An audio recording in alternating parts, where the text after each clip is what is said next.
Sumagot si Jesus, bakit mo ako tinatanong kung anong mabuti? Isa lang ang mabuti. Ngunit kung nais mong magkamit ng buhay na walang hanggan, sundin mo ang mga kautosan ng Diyos. Alin sa mga yon? Tanong niya. Sumagot si Jesus, yung huwag kang papatay, huwag kang mangangalunya, huwag kang magnakaw, huwag kang sasaksin ng walang katotohanan, igalang mo ang iyong ama't ina, at ibigin mo ang iyong kapwa gaya ng pag-ibig mo sa iyong sarili. Sinabi ng binata, tinutupad ko na po ang lahat ng yan. Ano pa po ang dapat kong gawin? Sumagot si Jesus, kung ibig mo maging ganap, ipagbili mo ang lahat ng iyong ari-arian at ipamahagi sa mga mahihirap ang pinagbilhan at magkakaroon ka ng kayamanan sa langit. Pagkatapos, bumalik ka at sumunod ka sa akin. Pagkarinig nito, malungkot na umalis ang binata sapagkat siya'y napakayaman. Sinabi ni Jesus sa kanyang mga alagad, tandaan ninyo, napakahirap sa isang mayaman ang makapasok sa kaharian ng langit. Inuulit ko, mas madali pang makadaan sa butas ng karayo ang isang kamelyo kaysa makapasok sa kaharian ng Diyos ang isang mayaman. Nagtaka mga alagad nang marinig ito, kaya't naitanong nila, kung gayon, sino po ang maliligtas? Tiningnan sila ni Jesus at sinabi, hindi ito magagawa ng tao, ngunit magagawa ng Diyos ang lahat ng bagay. Kadawa, pagpalain tayo ng Panginoon ng karunungan na maarok ang mga malalalim na katuruan dito. Matthew 9:16, a man came to Jesus and asked, Teacher, what good thing must I do to have eternal life? So ang issue niya, eternal life. Sinabi sa Tagalog, buhay na walang hanggan. Eternal life, naturally, superficially and instantly means life after death. Yan agad ang una-una natin ipapakahulugan pag sinabing eternal life. Yung pag namatay ka, mabuhay pa muli ang iyong espiritu at patuloy kang sumama sa Diyos. But life beyond the grave is automatic. Talaga namang may buhay pa eh. Hindi naman namamatay ang tao, magkakaiba lang ng pinupuntahan, pero hindi naman talaga namamatay. So anong tinutukoy ng taong ito? Why should the religious man concern himself with that? With something that is automatic. And according to his own standards, he had no problem with being saved because he was obeying all the commandments. According to the standards of the time, yun ang paraan para matuwa sa iyo ang Diyos. Ecclesiastes 12:7, so our bodies return to the earth and the life-giving breath returns to God.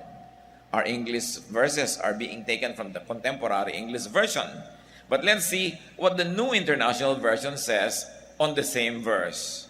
The dust returns to the ground it came from, and the spirit returns to God who gave it. So bumabalik ang alikabok dun sa lupa at ang espiritu bumabalik sa Diyos. So, according to the standards of this man, he had done everything required by the traditions and the law of Israel. So why is he still asking? Obviously, may hinahanap ang lalaking ito na sa kabila ng kanyang kayamanan, wala pa rin sa kanya. Sa kabila ng pagsunod niya sa lahat ng iniuutos ni Moses, ay wala pa rin sa kanya. Hinahanap pa rin niya at itinatanong yung buhay na walang hanggan. Napakaganda sa Tagalog ng eternal life. Buhay na walang hanggan. Hangganan means boundary. So ang hinahanap niya isang buhay na walang boundary. Maring walang limitasyon sa panahon, yun yung buhay na pag namatay na yung katawan mo, mabubuhay ka pa.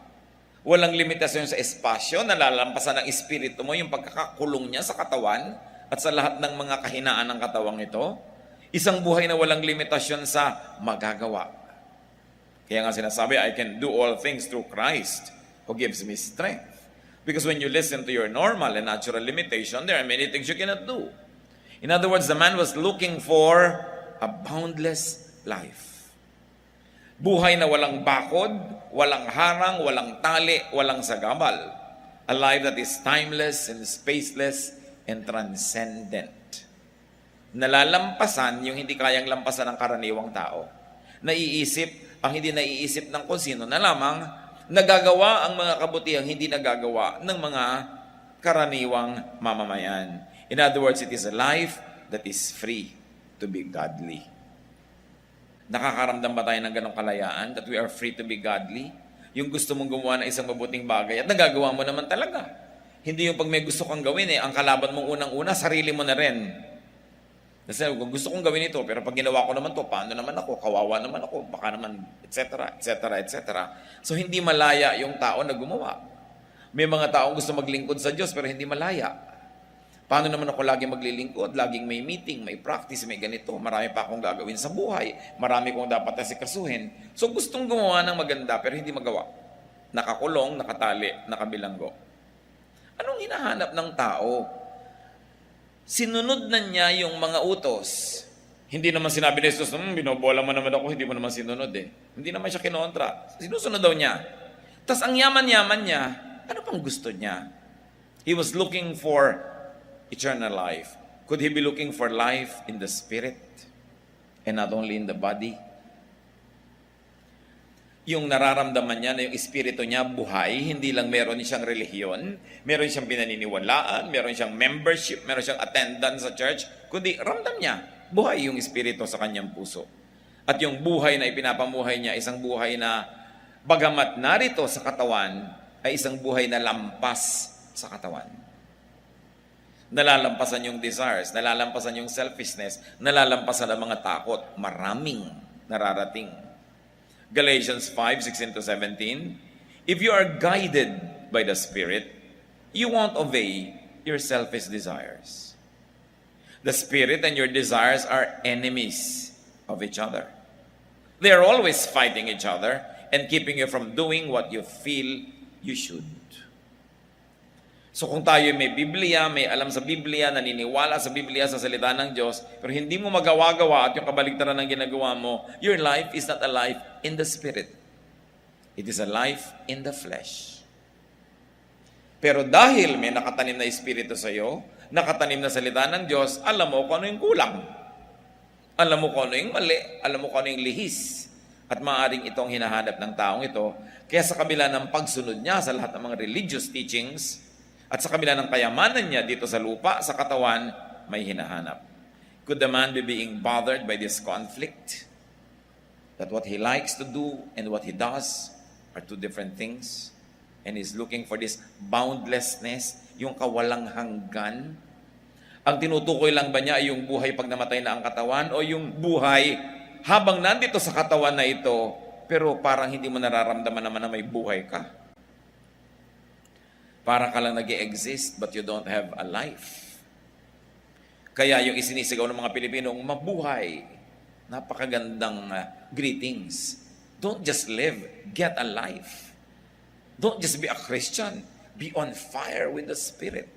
Don't just be a believer of God, be somebody who is able to do what God wants you to do and what your spirit wants to do but your body doesn't want to do. Anong hinahanap niya? Spiritual life while in the body. Totoo naman, may spiritual life ang mga believers after the body decays and after the body dies.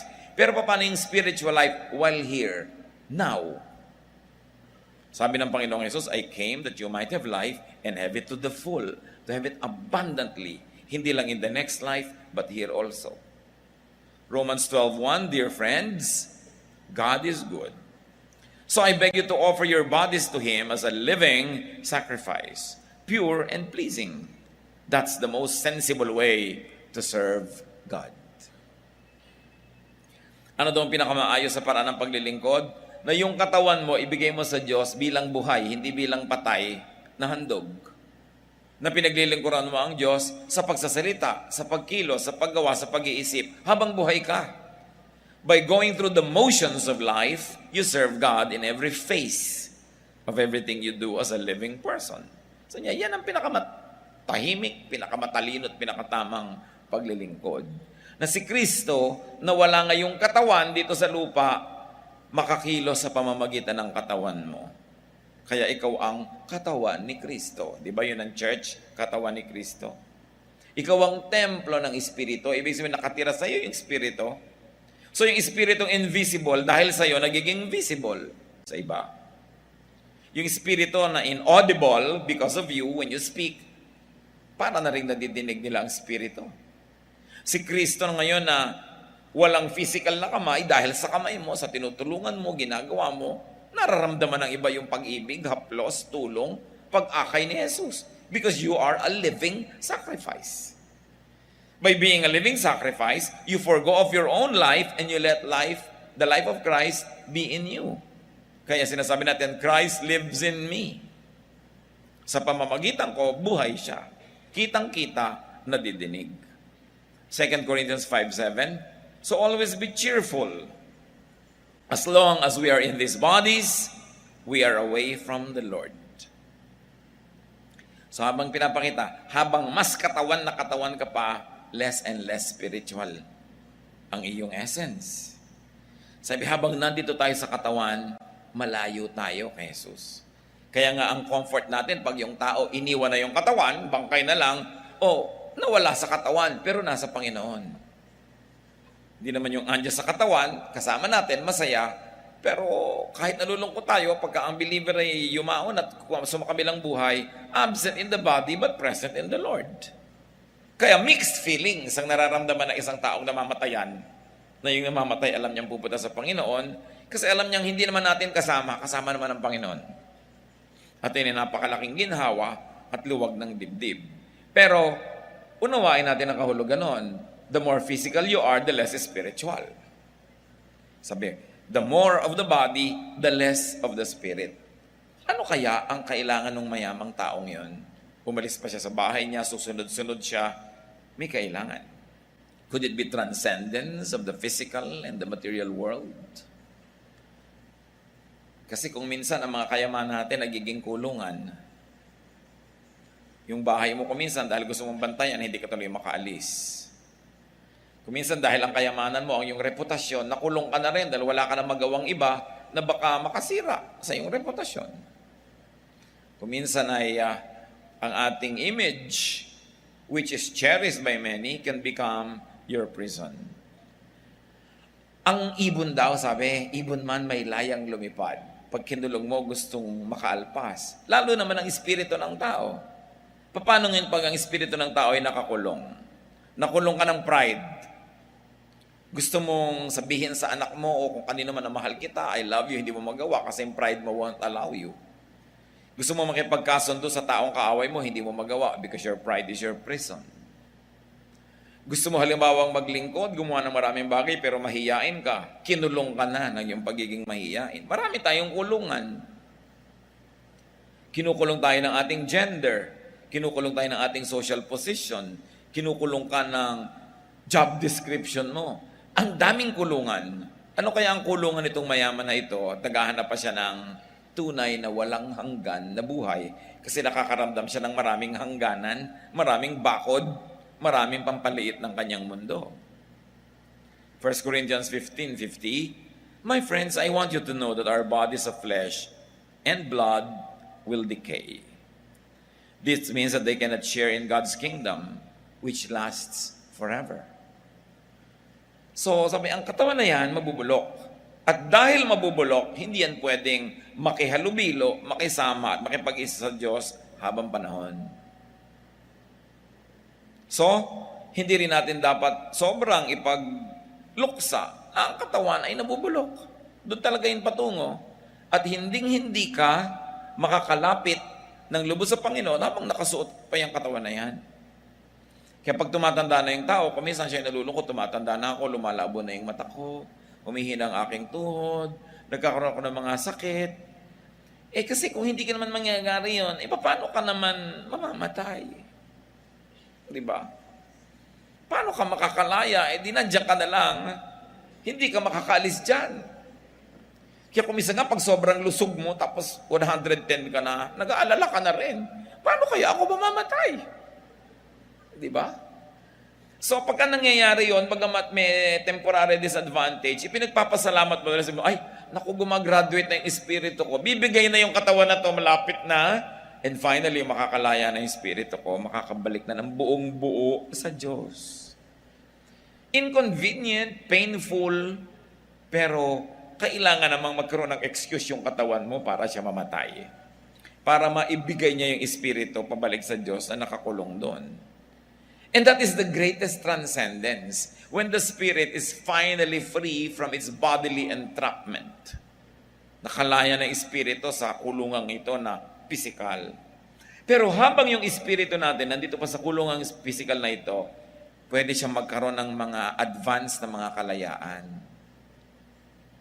Nakita niyo mga Kristiyano nung unang panahon na pinahihirapan, tinotorture para itatwa si Kristo. Hindi nila itinatwa sukdang ikamatay.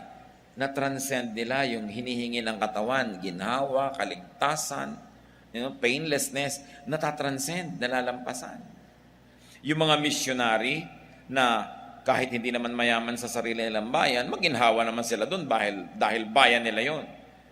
Mahirap yatang mga ibang bayan, titira ka sa iba lengguwahe, iba pagkain, iba ang klima, ibang kostumbre ng mga tao, pero nalalampasan nila yon, natatranscend. Yung mga tao, mahirap mag-offering Congratulations kung kayo faithful sa tithing. Kung hindi ka spiritual, hindi mo magagawa yan. Every single cell in your body tells you you want or you need this money. So why will you part with it? Yung nag-o-offering ng malalaki, alam mong, wow, transcendent. Nagkaroon siya ng kawalang hanggan, bagamat hindi perfect. Pero nakakaranas siya ng kawalang hanggan. Kasi yung hangganan na ibinibigay ng selfishness, nalalampasan ng spirito niya. Nakikita niyo yung babaeng balo na kahuli-hulihan na niyang barya, ibinigay pa niya doon sa temple. Sabi ni Lord, she gave the most because she gave everything. For you to give everything, it goes against common sense. But you see, what's wrong with common sense? It is common. Diba? For you to be godly, you've got to be above common. Hindi ka dapat nagsusunod lagi sa common sense. Kasi common ka lang, kasama ng common cold. Diba? Common lang kayo lahat, hindi kayo special. Ilalalampasan mo yan. Kaya, pag nalalampasan natin yun, sabihin natin, oo nga, buhay ang Diyos sa akin. Yung magagalitin ka, talagang sumabog ka, pero pinaalalahanan ka ng Espiritu, nagtatalo yung kalooban mo, hingi ba ako ng tawad or not? But you know what God's Spirit tells you? It's your mistake. Magpakumbaba ka. Hindi you say, it was my mistake, I'm sorry. Transcendent ka nun. Nalalampasan mo yung kulungan ng mga common people. Nakakaranas ka na ngayon ng maging espesyal. So, balik tayo sa kwento. Sabi ng Panginoon sa Matthew 19:17, if you want to have eternal life, you must obey His commandments. Ibig sabihin, the commandments of God given through Moses. So, for Jesus, eternal life, life in the Spirit, and spiritual life in the body is in obedience to God's commands. Remember, we have expanded the meaning of eternal life beyond just having life after the body dies, but a buhay na walang hanggan na kahit nandito pa sa lupa, nalalampasan yung mga hangganan. Eternal, boundless, spaceless. Pwedeng mangyari yan kahit tayo physical beings pa lamang dahil meron din naman tayong spiritual being inside of us. So sabi ng Panginoon, sundin mo ang mga kautusan. Matthew 19:18-19, which ones? The man asked. Jesus answered, do not murder. Be faithful in marriage. Do not steal. Do not tell lies about others. Respect your father and mother. And love others as much as you love yourself. Ito ang mga kautusan. Gusto mo magkaroon ng buhay na walang hanggan? Sundin mo to. Gusto mo magkaroon ng buhay pag namatay ang katawan mo? Sundin mo to. Gusto mo magkaroon ng buhay ngayon habang nandito ka pa sa lupa, nasa katawan? Sundin mo rin ito. And you will not only survive and exist, you will get a life. Remember, 2 reading ang ina-apply natin ngayon doon sa buhay na walang hanggan. Life after death and life while alive. Because you will agree that there are many people who are alive but don't have a life. So kailangan buhay ka na may buhay. At pag namatay ka, may buhay ka pa pagkatapos nun. 2 direksyon ang tinatahak natin. At alin man doon ang tahakin natin, sabi ni Lord, you want it? The way is obedience to God. Goodness to others, it gives eternal life. Spiritual life versus materialistic and earthly life being taught by the Lord. Matthew 19:20, the young man said, I have obeyed all this. What else must I do? Iba rin naman ito, parang tanong na hamon pa. Ang daming pinagawa sa'yo ng nanay mo. Sabi, nagawa ko na po. Meron pa po ba kayong gustong ipagawa? Bihira ang magtatanong nun. Dahil gusto mong makalatakas na, tapos na, pass ka na. Pero mo, nagawa mo na lahat. Sabi pa niya, ano pa po? What else must I do? Gusto mo pa? Sabi ng Panginoon. Sinabi ko na sa itong commandments, naghahanap ka pa. Sapat na dapat Natupad na niya lahat ang standard requirement according to the context of our story. Tapos nagtanong pa, humingi pa ng dagdag. Bueno, bigyan. Matthew 19:21. Jesus replied, if you want to be perfect, go. Sell everything you own. Give the money to the poor, and you will have riches in heaven. Then come and be my follower. Nahihirapan na maraming tao sa verses na to. Kasi akala nila nire-require ni Lord sa lahat ng mayaman, ibenta lahat ng kayamanan at magpakahirap para sumunod sa Kanya. Remember, binigyan niya siya ng requirement, damit na niya, naghihingi pa siya. Dinagdagan. Ngayon, kung kayo, ang yaman-yaman, sumusunod na kayo, ayaw niyong mautusan kayo nito, di tama na yung una. Siya kasi, ano pa po? You want to be perfect? Gusto mo pa? Sige. Benta mo lahat ng kayamanan mo, pamigay mo sa mahirap ang pinagbilhan, pag ubus na yan, bubalik ka rito, at sumunod ka sa akin. You want to be perfect, the Lord says? Change your concept of wealth. Malalim ang usapan na ito, mga kapatid. Hindi lang gusto ng Panginoon na maghirap ang mayaman para sumunod sa Kanya. Wrong. Gusto niya, mayaman ka't mahirap. Gusto mo na magkaroon ng transcendence, limitlessness, kawalang hanggan, palitan mo ang kahulugan kung anong kayamanan. Makakalaya ka. Kung ang kayamanan sa iyo is from material to spiritual, magkakaroon ka ng walang hanggan na buhay. Not only life after death, but more life here. Kasi kahit wala ka ngayong pera, spiritual ka, you feel rich. Di ba masarap na feeling yun? Hirap na hirap ka sa pagpapayaman, hindi mo makamit, pwede mo nang tingilan and concentrate on spirituality and still you don't feel impoverished. Or, ang yaman-yaman mo pero ang hirap-hirap i-maintain, nag-unload ka, nagpamigay ka, lumuwag ang buhay mo, you feel better. You have a better life. Nabawasan ang mga limitasyon mo. Yung mga hangganan na iurong lumuwag ang buhay mo. So sabi ni Lord, gusto mo pa ng ganong additional benefit? Change your concept of wealth. And change your bank account. Nasaan bang pera mo? Nasa alkansya sa bahay, nasa ilalim ng lupa, nasa bangko. Ay naku, malaking problema yan. Sabi niya ganon. Nade-demonetize sa mga pera. Nade-devalue. Nawawala ng kahulugan. Nananakaw. Nabubulok ang mga bagay na bibili ng pera. Kawawa ka naman kung diyan ka lang nag-impok. Sabi niya, you must change your bank from earthly to heavenly. At sabi niya, and you will have treasure in heaven. Yun naman kung gusto mo maging perfect, kung gusto mo namang less than perfect, pwede na yung sinusunod mo yung mga commandments. Malalim kasing hinahanap ng taong ito. Obviously, matalino siya. Hindi siya kontento sa gano'n na lang na kaordinaryohan ang kanyang relihiyon. Naghahanap pa siya ng malalalim, malalawak, matataas sa mga bagay. Kaya, dinala siya ng Panginoon into deeper waters. It doesn't mean that everybody will be brought there, but He asked for it. Sinasabi ni Lord, change your station in life. Para mas yumaman ang perspective mo, mas lumalim ang pagkaunawa mo sa buhay, at mas gumaan from rich in money to rich in goodness. Marami kang nakatagong pera, naiinis naman sa lahat ng tao dahil ang damot-damot mo, ipamigay mo sa kanila lahat, mamahalin ka nila. Tingnan mo lang kung alin ang mas masarap magmahal, yung tao o yung pera na nakatago. Pera pa rin. So sabi ni Lord, ibahin mong concept mo. You want perfection, you want to be perfect, eto pa, lampasan mo yung iba. Change your affiliation from an independent businessman to my disciple. Gusto mo yun? Sabi ni Lord. Hindi ka naman pwede na mag-maintain ng mga kayamanan mo, tapos disciple kita. Ito yung meron tayong mission. Hindi ka pwede may meeting. Hindi ka pwede may overtime.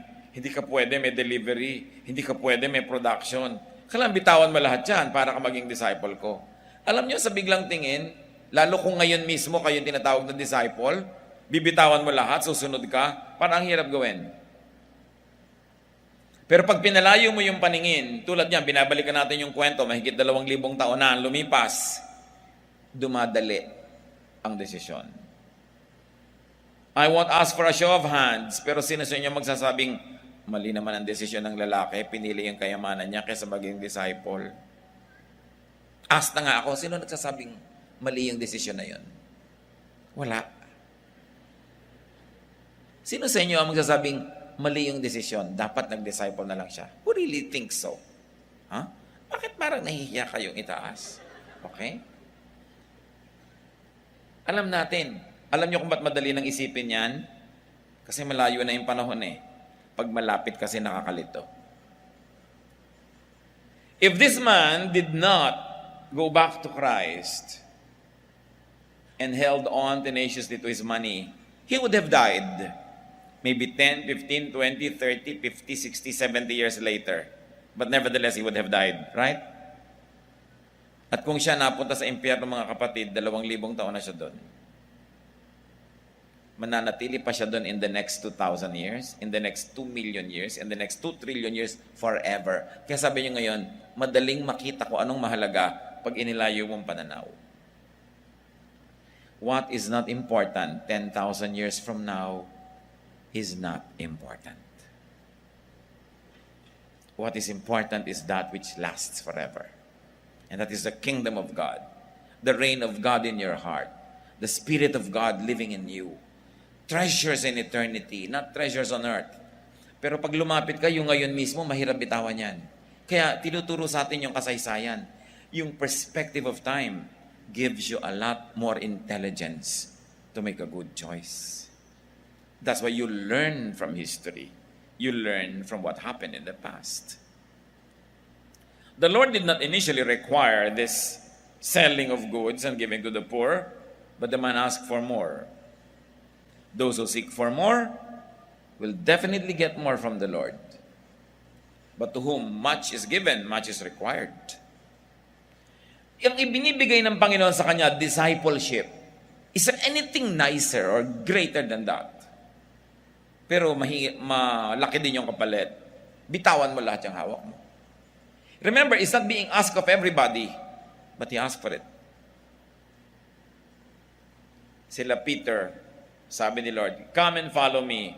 Pagtigil ng bangka nila sa pampang, iniwan nilang isda, ang lambat, ang bangka, sumunod sila kay Jesus. Sabi nila kay Lord, Lord, we have left everything to follow you. Up till now, we talk about these guys. And we still talk about the guy that left sad. Buong lungkot, nakayuko, na umalis ang taong ito kasi hindi niya maatim na sundin yung ipinagawa sa kanya. Anong malay mo kung pagliko niya sa kabilang kanto, may nang hold up na sa kanya at pinatay na siya? Na-enjoy pa niya kayang-kayamanan na yon. Napilit niyang iginiit na ang kinin. Imbes bitawan para yung kamay niya lumuwag at makahawak siya sa Panginoon. Matthew 19:22. When the young man heard this, he was sad because he was very rich. Isipin mo, aalukin ka ng Panginoon na sumunod sa Kanya, lungkot ang nararamdaman mo, imbes saya, kasi hindi niya mabitawan. Tatanong-tanong pa kasi. Matthew 19:23-24. Jesus said to His disciples, papaliit ng papaliit yung lalaking lumalayo. Sa kanilang paningin, lumiliit. Jesus said to His disciples, it's terribly hard for rich people to get into the kingdom of heaven. In fact, it is easier for a camel to go through the eye of a needle than for a rich person to get into God's kingdom. Isa na naman itong madalas ma-misinterpret. Na parang ginagawa nilang literal lang, pag mayaman ka, mahirap maligtas. Mahirap din naman maligtas yung mahirap. Diba? Pareho lang.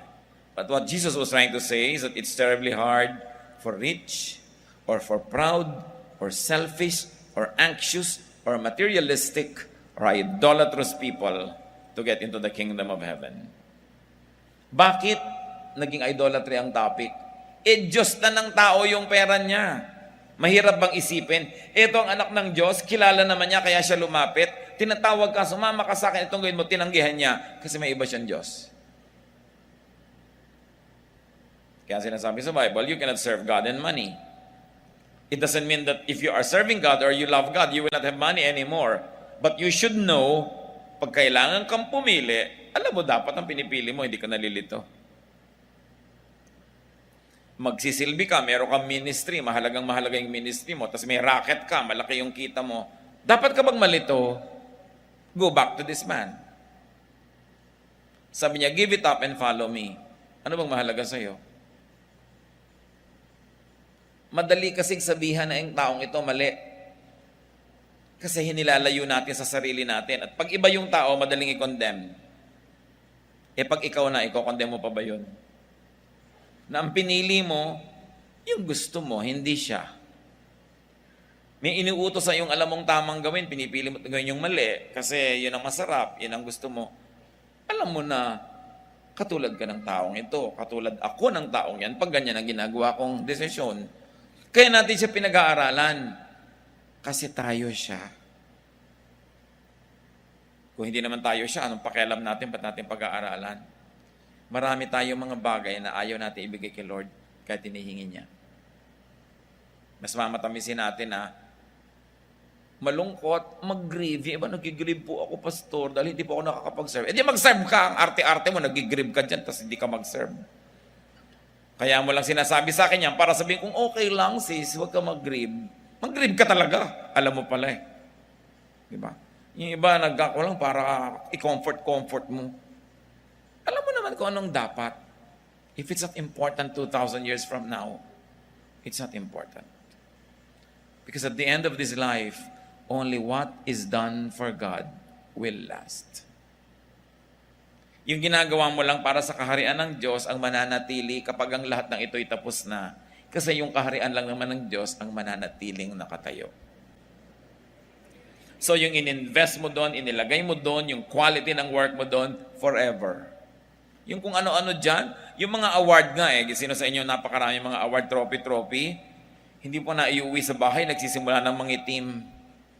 Yung akala mo mga ginto-gintong trophy na yan, mamaya kinakalakalawang na, kakandaluma-luma na, hindi naman talaga nagtatagal. Kahit mga premium pera, kahit na perang kinikita, wala't wala rin. Ang talagang tunay na magtatagal, yung ginagawa mo para kay Kristo. Para sa Diyos, para sa kaharian ng langit. At yung kaharian na yun, mga kapatid, hindi lang yung kaharian doon sa mga ulap-ulap. Yung kaharian ng Diyos na nasa puso mo. Pag may ginagawa ka para sa kaharian ng Diyos, yung kaharian nasan ba? Di ba nasa puso mo? So ikaw ang nakikinabang. Pag pinapalaki mo yung kaharian na yon, ikaw ang nakikinabang. Pag pinapalakas mo yon, pag pinaglilingkuran mo yon, ikaw ang nakikinabang because the kingdom of God is within you. It is not outside of you. Pag ang kaharian ng Diyos ay pinagkaitan mo, pinagdamutan, ikaw din ang malulugi.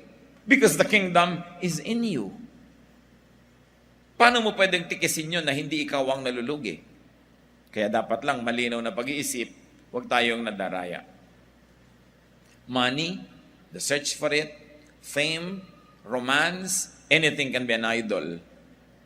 At tumatalikod tayo sa Diyos, kumisan dahil doon. It's terribly hard for anyone who has a God to enter heaven. Kasi sa heaven, isa lang ang God. Hindi pwedeng bit-bit mo yung God mo, tapos papasok ka doon. So yung iba, dahil hindi nila mabit-bit papasok, hindi na lang sila pumapasok. Bad choice. And what is heaven but God's kingdom and rule in our hearts? Heaven can also mean godly servanthood, and very importantly, Heaven can mean peace. Pagpayapa ang loob mo, mga kapatid, heaven yon. Embassy of heaven, advanced party ng heaven, sample of heaven. Kung sa palagay nyo ba, payapa at tahimik tiwasay yung lalaking ito, maghahabol pa kay Jesus, magtatanong pa? Hindi siguro. May bagabag, mayroong problema, meron siyang hindi mapakaling espiritu. Kaya naghahanap. Tapos noong pinayuhan ng lunas, hindi rin naman sumunod, nagpunta pa daw. Matthew 19:25, when the disciples heard this, they were greatly surprised and asked, "How can anyone ever be saved?" May maliligtas pa ba? Nalimutan na nila yung first part ng usapan. Hindi ba sinabi, paano po ako maliligtas? Sabi ni Lord, gawin mo to. Ginagawa ko na po. Eh, diligtas ka na. Eh, ano pa po? O, sige, dagdagan mo. You want to be perfect. Hindi na kasi salvation yung nakataya no susunod. Yung perfection na. A higher level of spirituality. A higher level of godliness. But when people say, how can anyone be saved? Saved from what? Ano ba talaga pinag-uusapan natin? Saved from hell that is to come? Saved from hell on earth that is here now? In life now? Or all of the above? Pagka kasi mga kapatid, ang lagi lang nating inisip sa salvation ay yung buhay pag namatay na yung katawan mo, liliit ang pananaw mo. Nawawala yung salvation here and now. Na maligtas ka, hindi lang sa impyernong darating pa, kundi sa mga mumunting impyerno ng araw-araw na buhay. At pag sumusunod ka rin sa mga utos ng Diyos, pati yun, mawawala. Magkakaroon ka rin ng buhay na walang hanggan. Yung hangganan ng happiness mo, umuurong, nawawalan ng hanggan. Minamahal mo yung mga magulang tulad ng inuutos ng Diyos, maraming himalang nagaganap sa iyong buhay. Hindi ka nagtataksil sa iyong asawa, may napakalaking impyerno yung magtaksila, ang laking problema yan. Yung inililihim-lihim mo, tinatago-tago mo, gusto mo magkaroon ng sideline para yung kita mo na alam ng misis mo, buong-buong maibigay mo sa kanya at magkaroon ka ng extra pambigay naman kay isa pa. Diba? Hindi naman siya madali. So, nagkakaroon ka at umiimbento ka ng mga impyerno sa iyong buhay. Kasi sabi ni Lord, you want heaven there and here, maging tapat ka sa asawa mo. Igalang mo ang iyong ama at ina. Sumunod ka sa mga kautusan ng Diyos, makita mo matitikman mong langit kahit buhay ka pa. Kasi pwede mo rin matikman ng impyerno kahit buhay ka pa rin. Dalawa kasi ang mukha ng impyerno, yung there and here, ganun din yung heaven. At yung mga talagang lumalapit sa Panginoon, here and there, may heaven. Pero may premium. Merong kang isasakripisyo. Because you cannot have everything. Matthew 19:26, Jesus looked straight at them and said, "These are some things that people cannot do, but God can do anything." Ibig sabihin ng Panginoon, pinoproblema nyo kung paano maliligtas sa impyerno ngayon at sa impyerno doon. Paano magkakaroon ng buhay na walang hanggan dito at doon. Tapos sinasabi nyo, unachievable, impossible, hindi pala magagawa ng tao. So niya, oo nga, pero magagawa ng Diyos. So ibinalik pa rin sa Diyos ang usapan. Magtiwala ka at siya ang gagawa. Ang hinihingi lang natin sa atin ng Diyos, mga kapatid, hindi naman performance, faith. But of course, faith that performs because it believes. Pero a performance that is never perfect, performance na kulang at kulang, pine-perfect na lang ng pag-ibig ng Diyos. Pero dapat naman, bibigyan mo ang Diyos ng pe-perfecten, hindi ka zero. May ibig ka, naglilingkod ka, nagsasakripisyo ka up to a point, at yung kulang mo, pinupuno ng pag-ibig ng Diyos. Sabi niya, hindi nyo talaga kaya yan. Diyos ang gagawa. Sa ipagkatiwala. Pero, gawin mo ang kaya mo. Kasi may magagawa ka naman, hindi naman lahat, hindi mo pwedeng gawin. With God, everything is possible. No, why did the man ask for more? Maybe he still felt inadequate. Maybe may kulang. Ano ang kulang sa atin? Kailangan natin ng Diyos. Kaya nga pag ang tao maraming problema, dumadala sa mag-church. Humahaba ang mga dasal. Lalo't nanganganib ang buhay. Subukan nyo na napakasaya, napakaginhawa, umiiksi yung mga dasal. No? Kakalimot sa mga tungkulin. May kulang ka, kaya nga lumalapit sa Diyos. Kaya yung taong yan lumapit. Kaya tayo, mga nag-church, mga kapatiran, mga umate ng mga Bible study, we should be compassionate to one another. Pag may dumadating, huwag yung kinikriticize mo kung ano sinasabi mo. Sabi mo, ano kaya ang pinagdaanan ng taong itong nilampasan para lang makarating ngayon? Ano kaya ang pinagtagumpayan niya? May pamasahe kaya siya o wala? Gumawa lang ng paraan. Pinipigil ba ng asawa ito? Nagtago lang tumakas? Pinipigil ng magulang? May sakit ba? Siya? May sakit ba yung mga mahal niya sa buhay? Nagkakasunog kaya sa kanila nung umalis siya pero umalis pa rin para mag-church? Hindi mo alam kung anong bit-bit at buhat ng tao. Kaya bawat isang tao nakikita mong lumalapit sa Panginoon, sa mga gawain ng Panginoon, dapat ipinagbubunyi, ipinagdiriwang, tinutulungan. Hindi yung minsan pinapahirapan natin sa kapwa natin na lumapit sa Panginoon. Kasi lahat tayo may pagkukulang. At ang maganda doon, iba-iba man ang pagkukulang natin, isa lang ang sagot, ang Panginoon. Siya pa rin. Wala namang iba. So anong kulang natin? Ang sagot, kaya yan ng Diyos. Ang ganda ng tanong ng mga disciples, sino ngayon ang maliligtas? Paano yan? Wala na yatang makakakaya. Sabi ni Lord, kaya yan ng Diyos. Kasi kaya nga siya taga-pagligtas. Hindi naman ikaw yun siya. Kaya umasa ka sa Kanya, lumapit, at kung may pinapagawa, gawin mo. Siyempre, kailangan nagko-cooperate ka. Do your best, but rely on God's kindness. Take care of your eternal life. Huwag niyo ipinagpapalit sa mga mumurahing mga bagay na sasandali lang. You want your eternal life in heaven, but you also take care of your other eternal life, your life here. Yung kawalang hanggan, kahit nandito sa mundo na maraming hangganan. Isang buhay na walang hangganan, there's transcendence, weightlessness. That you transcend the power of gravity. That's when you have heaven on earth.